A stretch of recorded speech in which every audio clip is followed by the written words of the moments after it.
നിങ്ങൾ ക്ഷീണിച്ചു പോയാൽ ഭാരതസഭയും കേരള സഭയും അതിനേക്കാൾ ക്ഷീണിക്കും എന്ന സത്യമായ പരമാർത്ഥം തിരിച്ചറിയണം. സിറോ മലബാർ സഭയ്ക്ക് ക്ഷീണം സംഭവിച്ചാൽ നമ്മുടെ സുവിശേഷ പ്രഘോഷണത്തിൽ അതിനാനുപാതികമായ ഇടിവുകൾ സംഭവിക്കുക തന്നെ ചെയ്യും എന്നതിന് തെളിവുകൾ ആവശ്യമില്ല. ഭാഗ്യസ്മരണാർഹനായ മാർ അഗസ്റ്റിൻ കണ്ടത്തിൽ പിതാവും ചങ്ങനാശ്ശേരി അതിരൂപതയുടെ കുരിയാളശ്ശേരി പിതാവും കോട്ടയം രൂപതയുടെ മാക്കിൽ പിതാവും മാർ ഇവാനിയോസ് പിതാവിനെ അക്കാലത്ത് ഒരുമിച്ച് നിന്ന് ബലപ്പെടുത്തിയത് കൊണ്ടാണ് ഞാനിന്ന് ഇവിടെ നിങ്ങളുടെ മുമ്പിൽ നിൽക്കുക. അവർ ഒരുമിച്ച് നിന്ന് സിറോ മലബാർ സഭയുടെ ഒരു ആത്മബന്ധം, മലങ്കര സഭയുടെ ക്ലേശകരമായ ദിനങ്ങളിൽ മാർ ഇവാനിയോസ് പിതാവ് ഒറ്റപ്പെട്ടിരുന്ന ദിവസങ്ങളിൽ സഭയായി നൽകിയതിൻ്റെ ഒരു വലിയ അടയാളമായി ഞാൻ ഈ വളർച്ചയെ കാണുന്നു. സഭയായി സിറോ മലബാർ സഭ ലോകത്തിന് നൽകുന്ന സംഭാവനയ്ക്ക് പകരം വയ്ക്കാൻ പറ്റുന്നില്ല. സഭയായി സമ്മേളിച്ചിരിക്കുന്നത് കൊണ്ടാണ് ഞാനിവിടെ ഇങ്ങനെ സംസാരിക്കുക. ഈ സഭയുടെ ബലം അങ്ങനെ പറയാമോ എന്ന് എനിക്ക് അറിഞ്ഞുകൂടാ, എങ്കിലും ഇവിടെ പറയാം എന്ന് എനിക്ക് തോന്നുന്നു.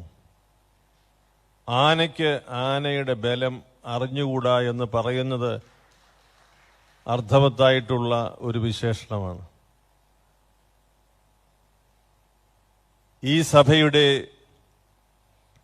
പ്രേക്ഷിത സംഭാവനകൾ കാലാകാലങ്ങളിലെ പരിശുദ്ധ പിതാക്കന്മാർ ഗൗരവതരമായി പരിഗണിച്ചതുകൊണ്ടാണ് പല വിശേഷണങ്ങൾ ഓരോ ഘട്ടത്തിലും സഭയ്ക്കും സമുദായത്തിൻ്റെ മേൽപ്പെട്ടക്കാർക്കും തിരുസഭ കൽപ്പിച്ച് നൽകിയിട്ടുള്ളത്.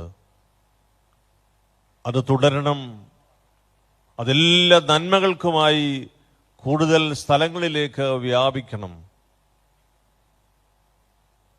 ദൈവത്തെ നിരാകരിക്കുന്ന, ദൈവിക സമ്പ്രദായങ്ങളെ നിരാകരിക്കുന്ന ഒരു പുതിയ വർത്തമാനകാലത്തിൻ്റെ അടയാളങ്ങളും അപകടങ്ങളും തിരിച്ചറിയുന്ന ഒരു സഭയായി സാർവത്രിക സഭയുടെ അംശമായ നാം മനസ്സിലാക്കണം. അത് നമ്മെ സംബന്ധിച്ച് ആ തിരിച്ചറിവ് നവോന്മേഷം പ്രാപിക്കുന്നതിൻ്റെ ആദ്യ ഘട്ടമായിരിക്കട്ടെ.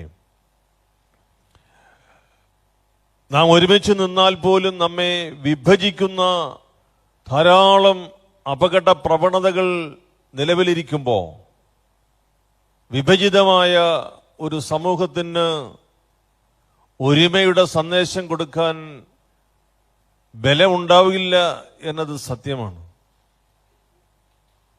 2000 വർഷത്തെ അപ്പസ്തോലിക പാരമ്പര്യം അതൊരു കെട്ടുകഥയല്ല, അതൊരു ചരിത്രപരമായ വായന മാത്രമല്ല. ദൈവാത്മാവിൽ ആവിഷ്കരിക്കപ്പെട്ട രക്ഷയുടെ പദ്ധതിയുടെ ഭാഗമായി നാം തിരിച്ചറിയുമ്പോൾ കുറവുകളെ അതിജീവിക്കുന്ന ദൈവത്തിൻ്റെ കൃപയെ സ്വീകരിക്കാൻ ഒരു സഭയായി നമുക്ക് കഴിയും. ഈ അസംബ്ലിയുടെ ഈ മുഹൂർത്തത്തിൽ നിങ്ങളോട് ഒരുമിച്ച് നിൽക്കുന്നതിന്, ഒരുമിച്ച് സാർവത്രിക സഭയുടെ ശുശ്രൂഷയിൽ സിറോ മലബാർ സഭയുടെ പങ്കിനെക്കുറിച്ച് ഓർക്കുന്നതിന് കേരള സഭയുടെയും ഭാരത സഭയുടെയും കെട്ടുപണിയിലും നമ്മുടെ പൊതുസമൂഹത്തിൻ്റെ പുനർനിർമ്മിതിയിലും ഈ സഭ നിർവഹിക്കുന്ന ശുശ്രൂഷയെക്കുറിച്ച് ഓർക്കുന്നതിന് എനിക്ക് ലഭിച്ച ഈ ഒരവസരം ഇതിൻ്റെ സംഘാടകരോട്, അഭിമന്യ major arch bishop Raphael Thattil പിതാവിനോട് പ്രത്യേകമായി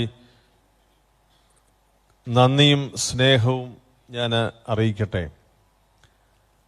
പാലാ രൂപതയിൽ ആതിഥ്യമരുളുന്ന ഈ അസംബ്ലി എന്തുകൊണ്ടും പ്രത്യേകതയുള്ളതാണ്. ഈ രൂപത അതിൻ്റെ ജൂബിലിയുടെ നിറവിലാണ്. ഇത് വിശുദ്ധരുടെ മണ്ണാണ്.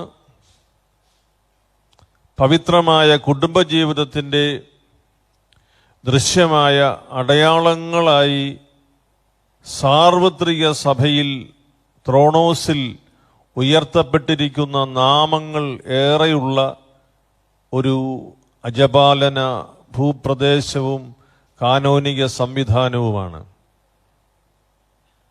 പാലാ രൂപതയുടെ ജൂബിലിയുടെ നിറവ് ക്രിസ്തീയ ജീവിതത്തിൻ്റെ പടിപടിയായുള്ള വളർച്ചയുടെ മികവ് എന്ന് സഭയും സമൂഹവും ഒരുപോലെ സന്തോഷത്തോടെ ഓർക്കുന്ന ഒരു പശ്ചാത്തലത്തിലാണ് ഈ അസംബ്ലി ഇവിടെ അതിൻ്റെ അനുഗ്രഹമായി, ജൂബിലിയുടെ ഭാഗ്യമായി ഇവിടെ ആഘോഷിക്കപ്പെടുക.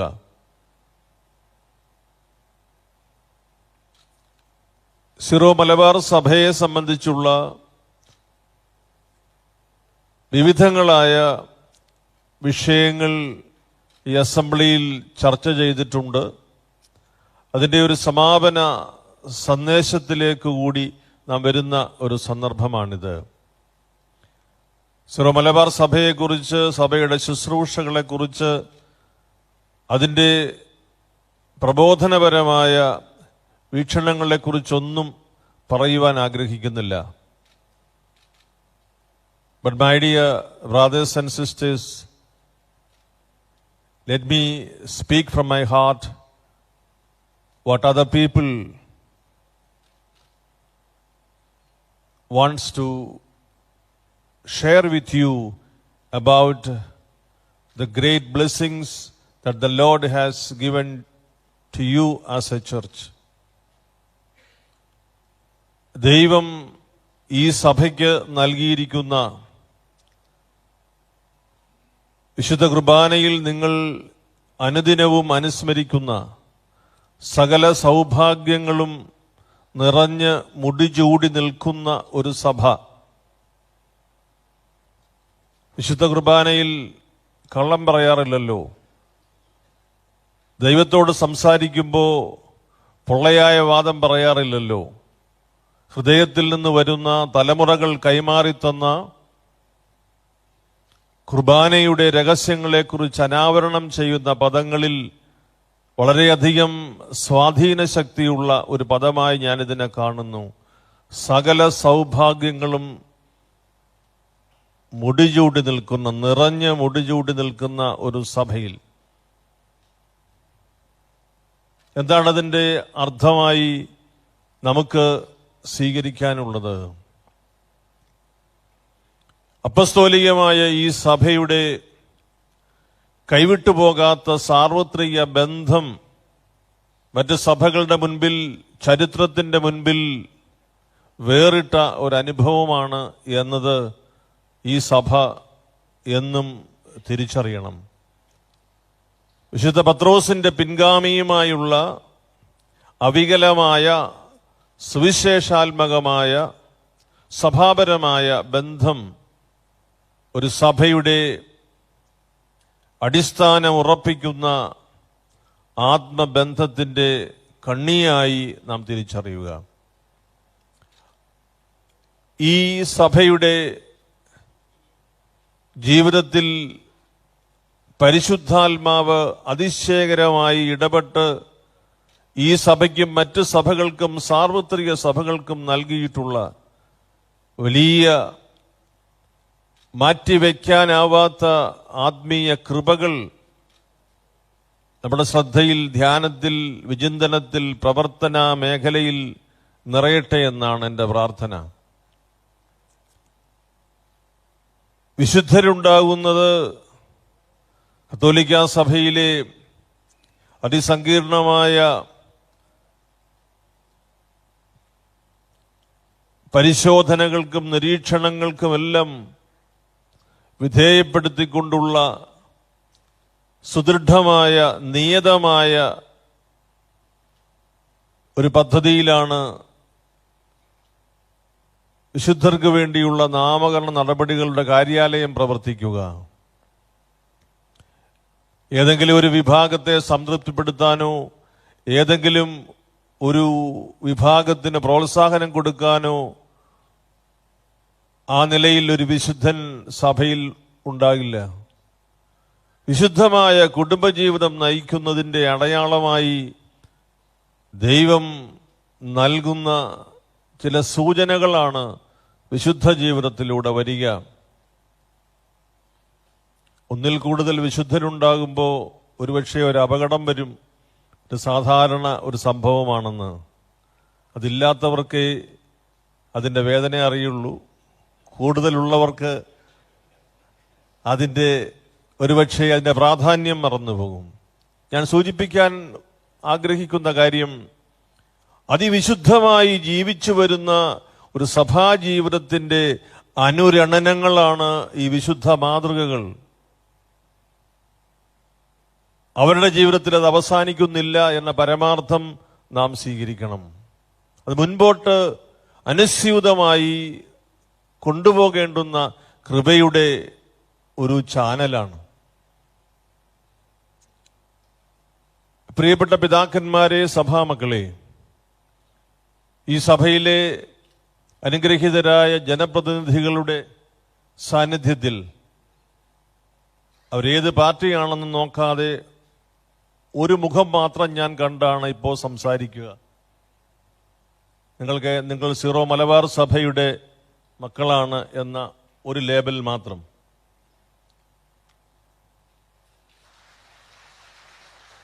ഞാനിത് പറയുമ്പോൾ ഈ സഭ സാർവത്രിക സഭയ്ക്ക് നൽകിയിട്ടുള്ള സംഭാവനകൾ ഇന്ന് ചരിത്രം തമസ്കരിക്കുമാറ് ഉള്ള ആ അവസ്ഥയിൽ നിന്ന് സജീവമായി ഉന്മേഷത്തോടെ മുൻപോട്ട് വന്ന് സാർവത്രിക സഭയെ ബലപ്പെടുത്തുന്ന മുഖ്യധാരയിൽ അടിയന്തരമായി എത്തണം എന്നത് മറ്റെല്ലാ സഭകളും പൊതുസമൂഹവും ആഗ്രഹിക്കുന്ന വസ്തുതയാണ്. ഞാൻ സൂചിപ്പിക്കുന്ന വിഷയം,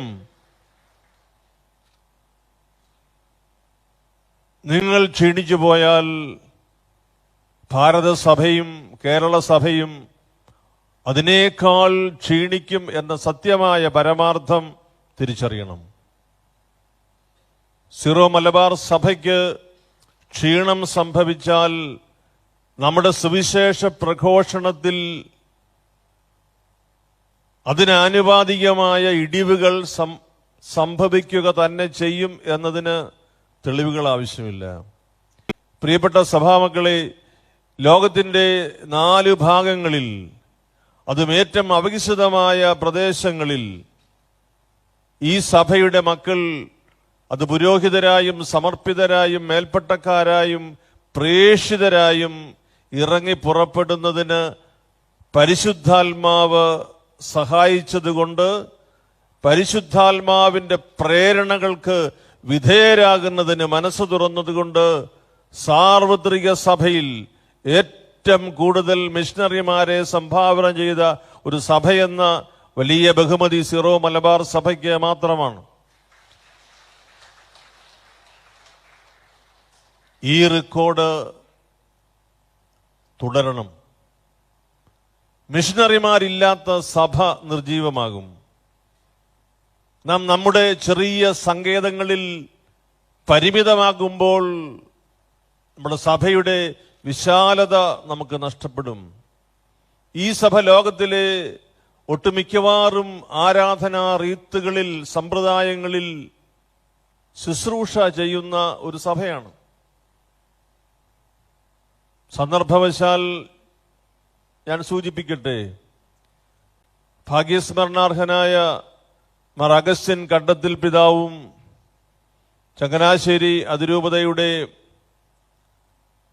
കുരിയാളശ്ശേരി പിതാവും കോട്ടയം രൂപതയുടെ മാക്കിൽ പിതാവും മാർ ഇവാനിയോസ് പിതാവിനെ അക്കാലത്ത് ഒരുമിച്ച് നിന്ന് ബലപ്പെടുത്തിയത് കൊണ്ടാണ് ഞാനിന്ന് ഇവിടെ നിങ്ങളുടെ മുമ്പിൽ നിൽക്കുക. അവർ ഒരുമിച്ച് നിന്ന് സിറോ മലബാർ സഭയുടെ ഒരു ആത്മബന്ധം, മലങ്കര സഭയുടെ ക്ലേശകരമായ ദിനങ്ങളിൽ മാറിവാനിയോസ് പിതാവ് ഒറ്റപ്പെട്ടിരുന്ന ദിവസങ്ങളിൽ സഭയായി നൽകിയതിൻ്റെ ഒരു വലിയ അടയാളമായി ഞാൻ ഈ വളർച്ചയെ കാണുന്നു. സഭയായി സിറോ മലബാർ സഭ ലോകത്തിന് നൽകുന്ന സംഭാവനയ്ക്ക് പകരം വയ്ക്കാൻ പറ്റുന്നില്ല. സഭയായി സമ്മേളിച്ചിരിക്കുന്നത് കൊണ്ടാണ് ഞാനിവിടെ ഇങ്ങനെ സംസാരിക്കുക. ഈ സഭയുടെ ബലം, അങ്ങനെ പറയാമോ എന്ന് എനിക്ക് അറിഞ്ഞുകൂടാ, എങ്കിലും ഇവിടെ പറയാം എന്ന് എനിക്ക് തോന്നുന്നു. ആനയ്ക്ക് ആനയുടെ ബലം അറിഞ്ഞുകൂടാ എന്ന് പറയുന്നത് അർത്ഥവത്തായിട്ടുള്ള ഒരു വിശേഷണമാണ്. ഈ സഭയുടെ പ്രേഷിത സംഭാവനകൾ കാലാകാലങ്ങളിലെ പരിശുദ്ധ പിതാക്കന്മാർ ഗൗരവതരമായി പരിഗണിച്ചതുകൊണ്ടാണ് പല വിശേഷണങ്ങൾ ഓരോ ഘട്ടത്തിലും സഭയ്ക്കും സമുദായത്തിൻ്റെ മേൽപ്പെട്ടക്കാർക്കും തിരുസഭ കൽപ്പിച്ച് നൽകിയിട്ടുള്ളത്. അത് തുടരണം. അതെല്ലാ നന്മകൾക്കുമായി കൂടുതൽ സ്ഥലങ്ങളിലേക്ക് വ്യാപിക്കണം. ദൈവത്തെ നിരാകരിക്കുന്ന, ദൈവിക സമ്പ്രദായങ്ങളെ നിരാകരിക്കുന്ന ഒരു പുതിയ വർത്തമാനകാലത്തിൻ്റെ അടയാളങ്ങളും അപകടങ്ങളും തിരിച്ചറിയുന്ന ഒരു സഭയായി സാർവത്രിക സഭയുടെ അംശമായ നാം മനസ്സിലാക്കണം. അത് നമ്മെ സംബന്ധിച്ച് ആ തിരിച്ചറിവ് നവോന്മേഷം പ്രാപിക്കുന്നതിൻ്റെ ആദ്യ ഘട്ടമായിരിക്കട്ടെ. നാം ഒരുമിച്ച് നിന്നാൽ പോലും നമ്മെ വിഭജിക്കുന്ന ധാരാളം അപകട പ്രവണതകൾ നിലവിലിരിക്കുമ്പോൾ വിഭജിതമായ ഒരു സമൂഹത്തിന് ഒരുമയുടെ സന്ദേശം കൊടുക്കാൻ ബലമുണ്ടാവില്ല എന്നത് സത്യമാണ്. 2000 വർഷത്തെ അപ്പസ്തോലിക പാരമ്പര്യം അതൊരു കെട്ടുകഥയല്ല, അതൊരു ചരിത്രപരമായ വായന മാത്രമല്ല. ദൈവാത്മാവിൽ ആവിഷ്കരിക്കപ്പെട്ട രക്ഷയുടെ പദ്ധതിയുടെ ഭാഗമായി നാം തിരിച്ചറിയുമ്പോൾ കുറവുകളെ അതിജീവിക്കുന്ന ദൈവത്തിൻ്റെ കൃപയെ സ്വീകരിക്കാൻ ഒരു സഭയായി നമുക്ക് കഴിയും. ഏറ്റവും ഹൃദയപൂർവ്വം നിങ്ങളെ എല്ലാവരെയും അഭിവാദ്യം ചെയ്യുന്നു. ഒരു സഭയുടെ നവോത്ഥാനവും ഒരു സഭയുടെ നവോന്മേഷവും ഒരു പുതിയ സമൂഹത്തിൻ്റെ രൂപീകരണത്തിന് നമ്മെ സഹായിക്കും. ജോലി തേടി മാത്രമല്ല നമ്മുടെ ചെറുപ്പക്കാർ വിദേശങ്ങളിലേക്ക് പോകുന്നത് എന്ന സത്യം നാം തിരിച്ചറിയണം. ജോലി മാത്രമല്ല, നമ്മുടെ സഭയെ നവീകരിക്കുന്നതിനും സഭയെ മനോഹരമായി അവതരിപ്പിക്കുന്നതിനും ലഭ്യമാക്കുന്നതിനുമുള്ള പരിശ്രമങ്ങൾക്ക് നാം തുടക്കം കുറിച്ചേ മതിയാവൂ. നാം ജീവിക്കുന്ന സാഹചര്യത്തിൽ ഒറ്റപ്പെട്ട തുരുത്തുകളായിട്ടല്ല, ബഹുസ്വരതയുടെ സംസ്കാരം നമ്മുടെ മണ്ണിൽ അലിഞ്ഞു ചേർന്നതാണെന്ന് സത്യം മനസ്സിലാക്കി കൂടെ വസിക്കുന്നവരോട് ഒരുമിച്ച് പ്രത്യാശയോടെ യാത്ര ചെയ്യുന്ന തീർത്ഥാടകരാണ് നാം എന്നത് പരിശുദ്ധ പിതാവ് ഓർമ്മപ്പെടുത്തുന്നത് പോലെ നമുക്ക് സ്വാംശീകരിക്കാം. ഒരേ മനസ്സോടെ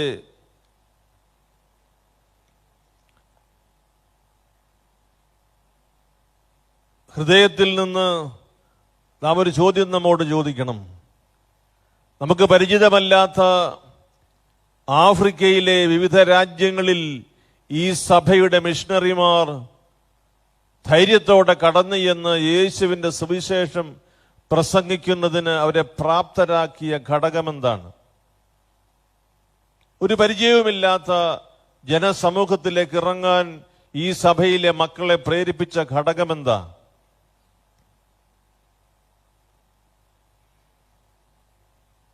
അതുമായി തുലനം ചെയ്യുമ്പോൾ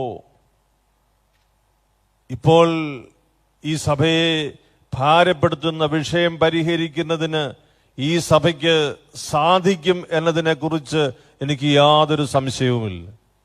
It is possible to solve all the internal small issues if you sit together as an apostolic church and discern the will of the Holy Spirit. ഒരു പരിചയവുമില്ലാത്ത ജനങ്ങളുടെ ഇടയിൽ യേശുവിനെ കുറിച്ച് പറയാൻ മൈലുകൾ താണ്ടി സംസ്കാരം പുതിയത് സ്വീകരിച്ച് അവിടെ പ്രവർത്തിക്കാൻ സാധിച്ച ഈ സഭയുടെ നൂറുകണക്കിന് മിഷണറിമാർ നമ്മോട് പറയും, എന്ത് നിങ്ങളുടെ ധൈര്യം ചോർന്നു പോയോ എന്ന്. ഒരു പുതിയ ജീവിത സമർപ്പണത്തിന് ഈ അസംബ്ലി മുഖാന്തരമാകട്ടെ എന്ന് ഞാൻ പ്രാർത്ഥിക്കുന്നു.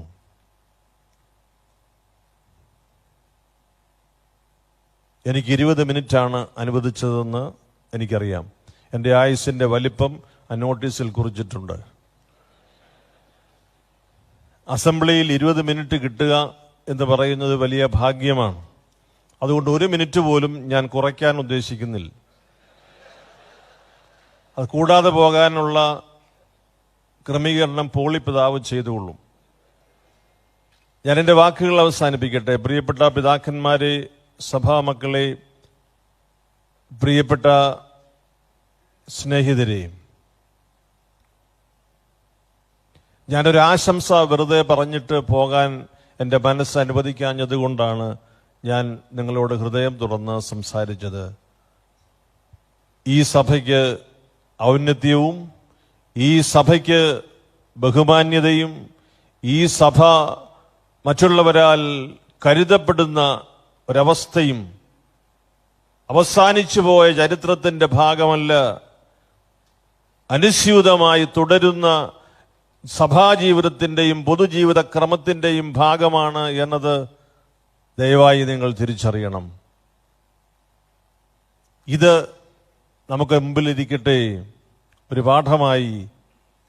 എല്ലാ വെല്ലുവിളികളെയും അതിജീവിച്ച ഒരു സഭാ ചരിത്രത്തിന്റെ മുൻപിൽ കാലഘട്ടത്തിൽ നമുക്ക് നൽകപ്പെട്ടിരിക്കുന്ന കൃപയുടെ ശക്തിയെ തിരിച്ചറിഞ്ഞ് ഇതിനെ അതിജീവിക്കാൻ ഈ സഭയ്ക്ക് കഴിയും. അതിന് പരിശുദ്ധാത്മാവ് തുണയ്ക്കട്ടെ. ഇവിടെ വന്ന് എന്ത് ആശംസയാണ് പറയേണ്ടതെന്ന് ഞാൻ ആലോചിച്ചു. പല ആശംസകൾ ഞാൻ കുറിച്ചു വെക്കാൻ തുടങ്ങി. അവസാനം ഒരു തീരുമാനത്തിലെത്തി, ആ ആശംസയൊന്നും അല്ല. ഈ സഭയെക്കുറിച്ച് എൻ്റെ ഹൃദയത്തിൽ നിന്ന് എന്താണ് പറയേണ്ടതെന്ന് സ്വതന്ത്രമായി പറയാനുള്ള സ്വാതന്ത്ര്യം എടുക്കുക എന്ന തീരുമാനത്തിലെത്തി.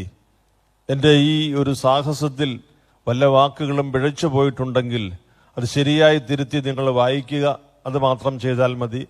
അതിന് എനിക്ക് വിശദീകരണമായിട്ട് ഒന്നും എഴുതേണ്ടതില്ല.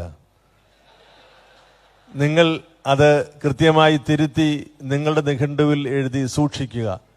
എൻ്റെ ഹൃദയത്തിൻ്റെ ഭാഷ അത് വായിക്കാനുള്ള സ്നേഹവും കരുതലുമെല്ലാം നിങ്ങൾക്കുണ്ടാകും എന്ന് ഞാൻ പൂർണ്ണമായി വിശ്വസിക്കുന്നു. ഈ വേദിയിലിരിക്കുന്ന പ്രിയപ്പെട്ട നമ്മുടെ മന്ത്രി ഒഴികെ ബാക്കിയുള്ളവരാരും ഇന്ന് ഇവിടെ സംസാരിക്കുന്നില്ലെന്നാണ് എനിക്ക് നോട്ടീസിൽ നിന്ന് മനസ്സിലായ വിവരം. കാരണം അങ്ങനെയുള്ള ഒരു സാവകാശം അല്ലല്ലോ ഈ സമ്മേളനം. എങ്കിലും ഇവിടെ ഇത്രയും സീറോ മലബാർ സഭയുടെ ഇത്രയും സമുന്നതരായ രാഷ്ട്രീയ നേതാക്കന്മാര് ഇവിടെ ഇരിക്കുമ്പോൾ അത് ഇടതെന്നോ വലതെന്നോ ഇനി നടുക്കെന്നോ വ്യത്യാസമില്ലാതെ ഇരിക്കുന്ന ഈ ജനപ്രതിനിധികളെ കാണുമ്പോൾ അവരോടൊരു വാക്ക് പറയണം എന്ന് ഞാൻ ആഗ്രഹിക്കുന്നു. നിങ്ങൾ തെരഞ്ഞെടുക്കപ്പെട്ട ജനപ്രതിനിധികളാണ്. പ്രിയപ്പെട്ട പി ജെ ജോസഫ് സാറ് വന്നിട്ടുണ്ട്. മറ്റാരും ഇപ്പം സംസാരിക്കാത്തത് കൊണ്ട് ഞാൻ തന്നെ അദ്ദേഹത്തിനൊരു സ്വാഗതം പറഞ്ഞുകൊള്ളുന്നു. നമ്മുടെ രാഷ്ട്രീയ നേതൃനിരയിൽ നമ്മുടെ മുതിർന്ന ഒരു സഹോദരനായി, ഒരു പിതാവായി പ്രവർത്തിക്കുന്ന ബഹുമാന്യനായ വ്യക്തിയാണ് ജോസഫ് സാറ്. ബാക്കി വിവരങ്ങൾ സംഘാടകർ സമയമനുസരിച്ച് പറഞ്ഞുകൊള്ളൂ. ഞാൻ ഈ ജനപ്രതിനിധികളോട് പറയാൻ, പാർലമെന്റിലും നിയമസഭയിൽ പയറ്റി തെളിഞ്ഞുമൊക്കെ ഇരിക്കുന്ന ആളുകളാണിവിടെ. നിങ്ങൾ തിരഞ്ഞെടുക്കപ്പെട്ട ജനപ്രതിനിധികളാണ്, അതിൽ യാതൊരു സംശയവുമില്ല. നിങ്ങൾ സീറോ മലബാർ സഭയ്ക്ക് വേണ്ടിയോ ക്രൈസ്തവ സമൂഹത്തിന് വേണ്ടിയോ മാത്രം തിരഞ്ഞെടുക്കപ്പെട്ടവരല്ല എന്ന ബോധ്യം നിങ്ങളെപ്പോലെ തന്നെ ഞങ്ങൾക്കുമുണ്ട്. പക്ഷേ ഈ സ്വതന്ത്ര ഭാരതത്തിൽ വിശ്വാസത്തിൽ അധിഷ്ഠിതമായി ജീവിക്കുന്നതിനാവശ്യമായ ഒരു സ്വാതന്ത്ര്യവും ഇച്ഛാശക്തിയും പ്രകടമാക്കുന്നതിനുള്ള ആംബിയൻസ് ഉറപ്പാക്കാൻ നിങ്ങൾക്ക് ബാധ്യതയുണ്ട്. അത് ഞാൻ പറയും, അതിന് വലതെന്നോ ഇടതെന്നോ ഭരിക്കുന്നവരെന്നോ വ്യത്യാസമില്ലാതെ നിങ്ങൾ നിലപാടുകൾ വ്യക്തമാക്കണം. ഇവിടെ ഏതൊരു വിശ്വാസത്തിലും ജീവിക്കുന്നതിന് നിസ്സാരമായ കാര്യമല്ലല്ലോ.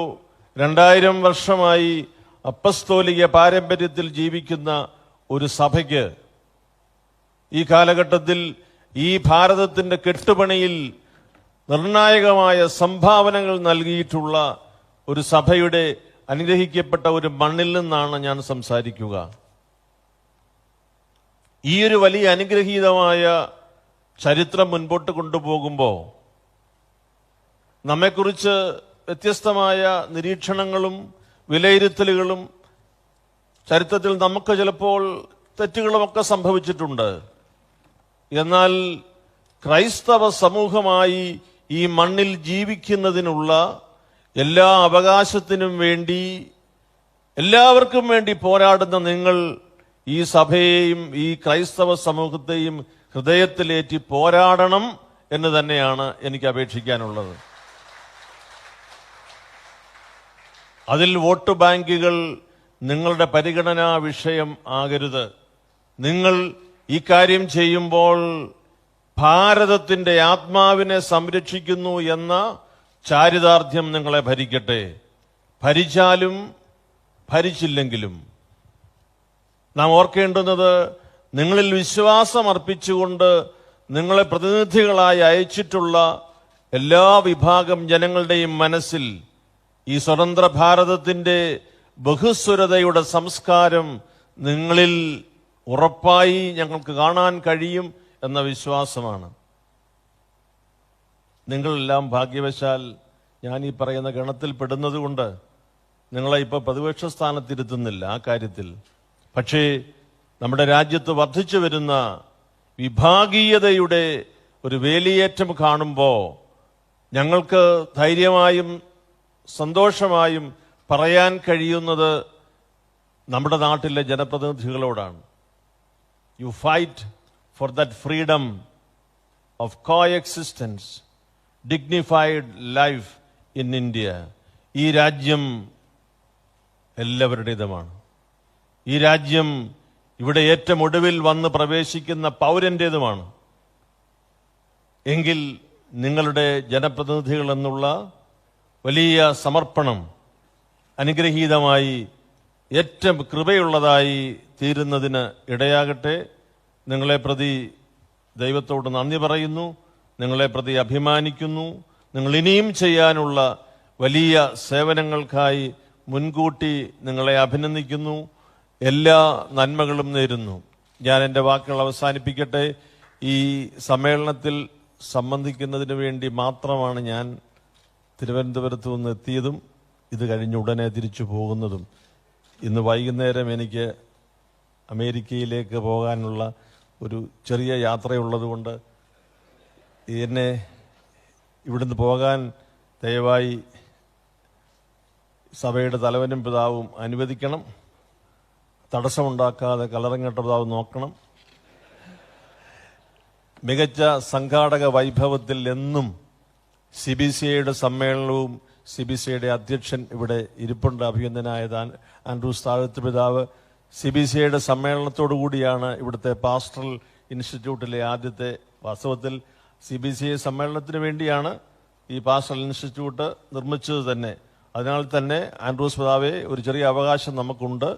ഏത് സമയത്തും പണം കൊടുത്ത് മീറ്റിംഗ് നടത്താവുന്നതാണ്. എല്ലാ നന്മകളും നേർന്ന് ഞാൻ ഈ സമ്മേളനം ഉദ്ഘാടനം ചെയ്തതായി അറിയിക്കുന്നു. ദൈവം അനുഗ്രഹിക്കട്ടെ. Thank you very much, your beatitude. എല്ലാ തെരഞ്ഞെടുപ്പുകളും നിയതമായ ലക്ഷ്യങ്ങളുടെ പൂർത്തീകരണത്തിന് വേണ്ടിയാണ്. പരിശുദ്ധ സഭയുടെ ധർമ്മബോധത്തിനും മൂല്യങ്ങൾക്കും നന്മകൾക്കും കേരളത്തിന്റെ പൊതുസമൂഹത്തിൽ ജീവിക്കുന്ന സാക്ഷിയാകുവാൻ തെരഞ്ഞെടുക്കപ്പെട്ട കേരളത്തിന്റെ ജല